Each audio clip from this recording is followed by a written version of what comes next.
ನನ್ನ ಹೆಸರು ಸರಸ್ವತಿ ಅಂತ. ನಾನು ತುಮಕೂರಿಂದ ಬಂದಿದ್ದೀನಿ. ಇಲ್ಲ, ನಾನು ಹೋಮ್ ಮೇಡ್ ಮಾಡ್ತಾ ಇರ್ತೀನಿ.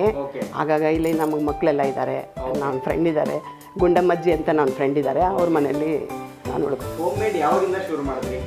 ನಾನೊಂದು 7 ವರ್ಷದಿಂದ ಮಾಡ್ತಾಯಿದ್ದೀನಿ. ಏನೇನೆಲ್ಲ ಮಾಡ್ತೀರಾ? ಹಪ್ಪಳ, ಸಂಡಿಗೆ, ಉಪ್ಪಿನಕಾಯಿ, ಚಟ್ನಿ ಪುಡಿ, ಸಾಂಬಾರು ಪೌಡರು, ಬಿಸಿಬೇಳೆ ಬಾತು, ವಾಂಗಿಬಾತು, ಪುಳಿಯೋಗರೆ, ಪ್ರತಿಯೊಂದು ಮಾಡ್ತೀನಿ. ನಾನು ತಿರ್ಗಾ ರಾಗಿ ಬರೀಟ್ ಮಾಡ್ತೀನಿ, ಜೀನಿ ಮಾಡ್ತೀನಿ, ಎಲ್ಲ ಮಾಡ್ತೀನಿ. ಎಲ್ಲ ಮನೆಯಿಂದಲೇ ಪ್ರಿಪೇರ್ ಮಾಡ್ತೀರಾ? ಹೌದು, ನಾನೇ ಪ್ರಿಪೇರ್ ಮಾಡ್ತೀನಿ ಅಷ್ಟು. ಸೂಪರ್. ಹೌದು. ನಮ್ಗೇನಾದ್ರು ತಂದಿದ್ದೀರಾ ಇವತ್ತು? ಯಾರೋ ಹೇಳಿದ್ದಾರೆ, ಮೆಂತ್ಯದ ಹಿಟ್ಟು ತಂದಿದ್ದೀನಿ. ಮೆಂತ್ಯ ಹಿಟ್ಟು ಹೆಂಗೆ ಯೂಸ್ ಮಾಡೋದು? ಅದು ಹಾಲಲ್ಲಿ ಹಾಕ್ಕೊಂಡು ಕುಡಿಬೋದು, ಇಲ್ಲಾಂದರೆ ಟೀನಲ್ಲಿ ಹಾಕ್ಕೊಂಡು ಕುಡಿಬೋದು.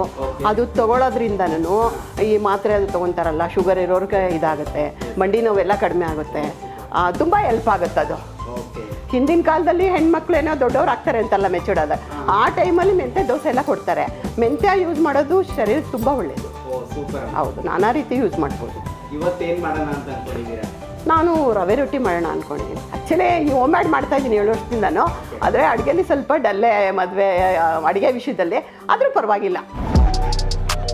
ಎಲ್ರಿಗೂ ನಮಸ್ಕಾರ. ನನ್ನ ಹೆಸರು ಸರಸ್ವತಿ ಅಂತ ಹೇಳ್ಬಿಟ್ಟು ನಾನು ರವೆ ರೊಟ್ಟಿ ಮಾಡ್ತಾಯಿದ್ದೀನಿ. 1 ಕಪ್ ರವೆ ತೊಗೊಂಡಿದ್ದೀನಿ. 2 ಸ್ಪೂನ್ ಎಣ್ಣೆ ಹಾಕ್ಕೋತಾ ಇದ್ದೀನಿ. 2 ಟೇಬಲ್ ಸ್ಪೂನು. 2 ಸ್ಪೂನ್ ಉಪ್ಪು ಹಾಕ್ಕೋತಾ ಇದ್ದೀನಿ.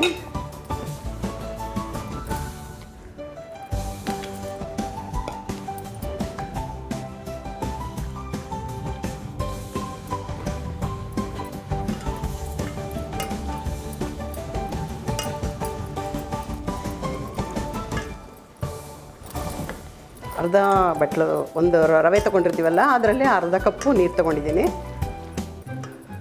ಆಮೇಲೆ ಫಸ್ಟ್ ಎಲ್ಲ ಇಟ್ಟು ನೆನೆಸಿಟ್ಕೊಂಡಿದ್ದೀನಿ ನಾನು. ಈಗ ಹಸಿಮೆಣ್ಸಿನ್ಕಾಯಿ ತೊಳ್ಕೊತೀನಿ. ಯಾವಾಗಲೂ ಮಾರ್ಕೆಟಲ್ಲಿ ಎಲ್ಲರೂ ಇದು ಮಾಡಿರ್ತಾರೆ, ಹಸಿಮೆಣ್ಸಿನ್ಕಾಯಿ ತೊಳಿಬೇಕು. ಮತ್ತು ಒಂದು 10 ರೆಂಬೆ ಕೊತ್ತಂಬರಿ ಸೊಪ್ಪು ತೊಗೊಂಡಿದ್ದೀನಿ. ಕೊತ್ತಂಬರಿ ಸೊಪ್ಪು ಜುಟ್ಟು ಅಂತದ್ದು ನಾವು ತೊಗೊಂಡು ರೊಟ್ಟಿ ಪಟ್ಟಿಗೆ ಹಾಕ್ಕೊತೀವಿ. ಈ ಕಡ್ಡಿಗಳು ಏನು ಮಾಡಬೇಕಂದ್ರೆ ವೇಸ್ಟ್ ಮಾಡ್ದಲೆ ಮಿಕ್ಸಿಗೆ ಹಾಕಿ ಜ್ಯೂಸ್ ಮಾಡ್ಕೊಂಡು ಕುಡಿದ್ರೆ ಭಾಳ ಒಳ್ಳೆಯದು. ಒಂಚೂರು ಉಪ್ಪು ಹಾಕಿರೋ ಆಯಿತು. ಆ ಥರನೂ ಮಾಡ್ಬೋದು. ಇದನ್ನು ವೇಸ್ಟ್ ಮಾಡಬಾರ್ದು. ಕಡ್ಡಿ ಮಿಕ್ಸಿಗೆ ಹಾಕ್ಬೋದು, ಮಿಕ್ಸಿಗೂ ಆಗಲ್ಲ ಅಂದರೆ ಜ್ಯೂಸ್ ಮಾಡಬೇಕು. 2 ಥರ ಉಪಯೋಗಿಸ್ಬೋದು. ಇದು ಕಡ್ಡಿ ವೇಸ್ಟ್ ಮಾಡಬಾರ್ದು. ಅಂದರೆ ರೊಟ್ಟಿಗೋಸ್ಕರ ನಾನು ಆ ಥರ ಇದು ಮಾಡ್ಕೊಂಡಿದ್ದೀನಿ. 2 ಮೆಣಸಿನ್ಕಾಯಿ ತೊಗೊಂಡಿದ್ದೀನಿ. ಒಂದು 10 ಕೊತ್ತಂಬರಿ ಕಡ್ಡಿ ತೊಗೊಂಡಿದ್ದೀನಿ. ಕೊತ್ತಂಬರಿ ಕಡ್ಡಿ ಎಳೆಯೋದನ್ನೆಲ್ಲ ಆಯ್ತದು.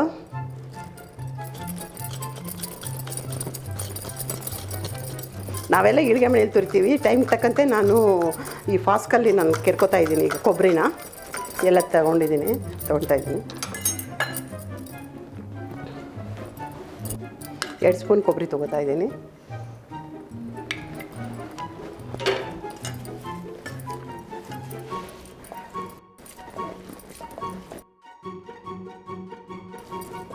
ರವೆ ಚಿರೋಟಿನ 1 ಕಪ್ ತೊಗೊಂಡಿದ್ದೀನಿ.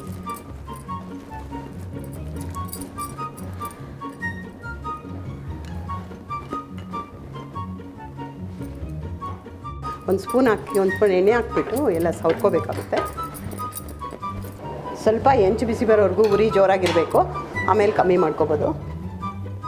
ನೋಡಿ, ಇವತ್ತು ಹೆಣ್ಮಕ್ಳು ಹೊರಗಡೆನೂ ದುಡಿತಾರೆ, ಒಳಗಡೆನೂ ದುಡಿತಾರೆ, ಮಕ್ಕಳನ್ನ ಸುಧಾರಿಸ್ತಾರೆ.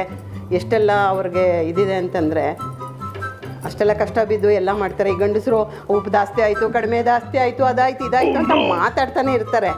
ಆ ಒಳಗಡೆ ಹೋಗಿ ಸ್ವಲ್ಪ ಹೆಲ್ಪ್ ಮಾಡೋಣ ಅಂತ ಇದು ಮಾಡಲ್ಲ. ಆದರೆ ಕೆಲವರೆಲ್ಲನೂ ತುಂಬ ಅಡ್ಜಸ್ಟ್ ಮಾಡ್ತಿದ್ದಾರೆ ಹೇಳ್ಬೇಕಂದ್ರೆ ಗಂಡಸರು.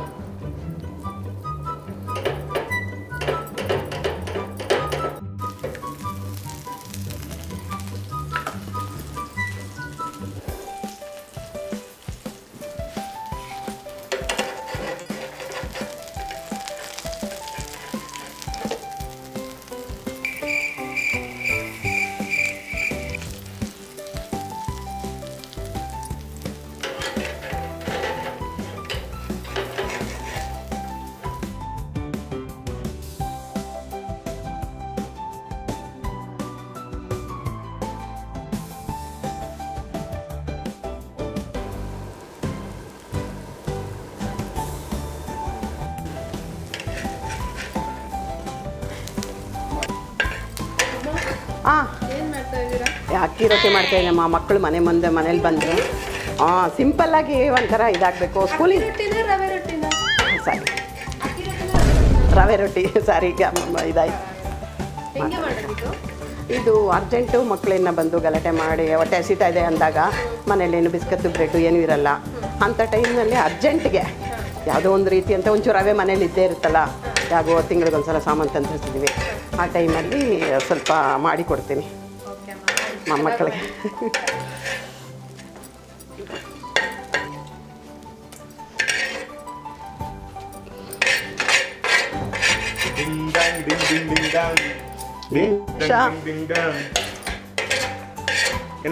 ಏನಪ್ಪ ಸ್ಮೆಲ್ ಚೆನ್ನಾಗಿ ಬರ್ತಾ ಇದೆ. ಹಾಂ, ಪರವಾಗಿಲ್ಲ, ಚೆನ್ನಾಗಿ ಮಾಡ್ತೀರಾ. ಹೌದಾ? ಎಷ್ಟು ವರ್ಷದಿಂದ ಮಾಡ್ತಾ ಇದ್ದೀರಾ? ನಾನು 44 ವರ್ಷದಿಂದ ಮಾಡ್ತಾ ಇದ್ದೀನಪ್ಪ. ಹುಟ್ಟಿದಾಗಿಂದ ಮಾಡ್ತಾ ಇದ್ದೀರಾ? ನನಗೆ 62. ಏಕೆ ಈಟಿಗೆ ಮಾಡ್ತಾ ಇದ್ದೀರಾ? ಸ್ವಲ್ಪ ದೊಡ್ಡದಾಗಿ ಮಾಡಬಾರ್ದಾ? ದೊಡ್ಡದಾಗಿ ಮಾಡೋಕ್ಕೆ ಮೊಮ್ಮಕ್ಕಳು ಸ್ಕೂಲಿಂದ ಬಂದಿದ್ದಾರೆ. ಹಾ. ಸ್ವಲ್ಪ ಚಿಕ್ಕದಾಗಿದ್ರೆ ಅವ್ರು ಬಿಸ್ಕಟ್ ಅನ್ಕೊಂಡು ತಿನ್ಕೊಂಡ್ಬಿಡ್ತಾರೆ. ದೊಡ್ಡದಾಗಿ ಒಂದೇ ಸಾಮನೆ ಮಾಡಿದ್ರೆ ಅಯ್ಯೋ ಇದೇನಜ್ಜಿ ಈ ಥರ ಇದೆ ಬೇಡ ಅಂತಾರೆ. ಅದಕ್ಕೆ ಸ್ವಲ್ಪ ಚಿಕ್ಕದಾಗಿ ಮಾಡೋಣ ಅಂತ ಮಾಡ್ತಾರೆ. ಮಾಡಿ ಮಾಡಿ ಮಾಡಿ ನೋಡಿ, ಕೆಳಗಡೆ ಸೋರ್ ಹೋಗ್ತಾ ಇದೆ ಆಯಿಲು. ಸೋರ್ಲಿ ಬಿಡು, ಅದರಲ್ಲೇನು ಆಯಿಲ್ ಸೋರಿದ್ರೆ ಅಲ್ವಾ ಸ್ಟವ್ ಚೆನ್ನಾಗಿ ಉರಿಯುತ್ತೆ.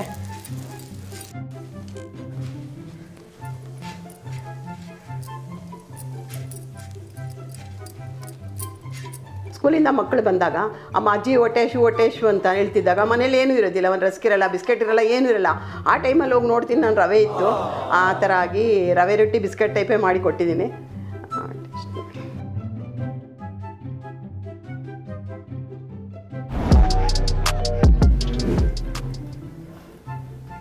ಲೈಟಾಗಿ ರುಚಿ ಬರ್ತಾ ಇದೆ ನಾಲ್ಗೆಗೆ. ಇನ್ನೊಂದು ಸ್ವಲ್ಪ ಟೇಸ್ಟ್ ಬೇಕಿತ್ತು, ಬೇಯಬೇಕಾಗಿತ್ತು. ಹಸಿ ಆಗ್ತಾ ಇದೆ ಒಳಗಡೆ.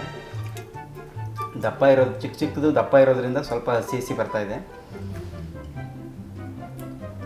ಓಕೆ, ಪರವಾಗಿಲ್ಲ, ಚೆನ್ನಾಗಿದೆ. 7 ಕೊಡ್ತೀನಿ. ಪರವಾಗಿಲ್ಲ, ತುಂಬ ಚೆನ್ನಾಗಿದೆ, ತಿನ್ಬೋದು, ತುಂಬ ಟೇಸ್ಟಿಯಾಗಿದೆ. ಪರವಾಗಿಲ್ಲ, ಒಂದು 7.5. ಚೆನ್ನಾಗಿದೆ ಟೇಸ್ಟು, ದಪ್ಪ ಆಗಿದೆ, ಒಂಥರ ಹಾಫ್ ಬಾಯ್ಲ್ ಥರ ಟೇಸ್ಟ್ ಇದೆ, ಹಾಗೇನಿಲ್ಲ, ತುಂಬ ಚೆನ್ನಾಗಿದೆ. ಈ ಥರ ಮಕ್ಳಿಗೆ ಮಾಡಿಕೊಡೋದ್ರಿಂದ ಮಕ್ಳು ಆಟ ಆಡ್ಕೊಂಡು ತಿಂತಾರೆ, ಒಂದಮ್ಮ ಎರಡಮ್ಮ ಅಂತ. ಸೊ ಇದ್ರ ಜೊತೆ ಉಪ್ಪಿನಕಾಯೋ ಚಟ್ನಿನೋ ಇದ್ದಿದ್ರೆ ಇನ್ನೂ ಅದ್ಭುತವಾಗಿತ್ತು. ರೇಟಿಂಗ್ ನಾನು 8 ಕೊಡ್ತೀನಿ. ಚೆನ್ನಾಗಿದೆ. 8. ಟೇಸ್ಟ್ ತುಂಬ ಚೆನ್ನಾಗಿದೆ. ತುಪ್ಪದಲ್ಲಿ ಮಾಡಿದ್ರೆ ಚೆನ್ನಾಗಿದೆ. 8. ಸರಸ್ವತಮ್ಮ, ರವೆ ರೊಟ್ಟಿ ಸೂಪರು. ರೊಟ್ಟಿ ತಿಂತಿದ್ದಾರೆ ನನಗೆ ಗೊತ್ತಾಗುತ್ತೆ ನಿಮ್ಮ ಎಕ್ಸ್ಪೀರಿಯೆನ್ಸ್ ಏನು ಅಂತ. ನಾವು ಅದನ್ನ ಟಚ್ಚು ಮಾಡೋಕ್ಕಾಗಲ್ಲ. ಸೂಪರು. ರೇಟಿಂಗು 8.5. ರೊಟ್ಟಿ ಸರಸ್ವತಿ ಮೇಡಮ್ ಅವರು ಮಾಡಿದಂಥದ್ದು ತುಂಬ ಚೆನ್ನಾಗಿತ್ತು. ಅಫ್ಕೋರ್ಸ್ ಎಕ್ಸ್ಪೀರಿಯನ್ಸ್ ಹ್ಯಾಂಡ್ ಅವರು ಇಷ್ಟ ಆಯಿತು. 10ಕ್ಕೆ 9.5.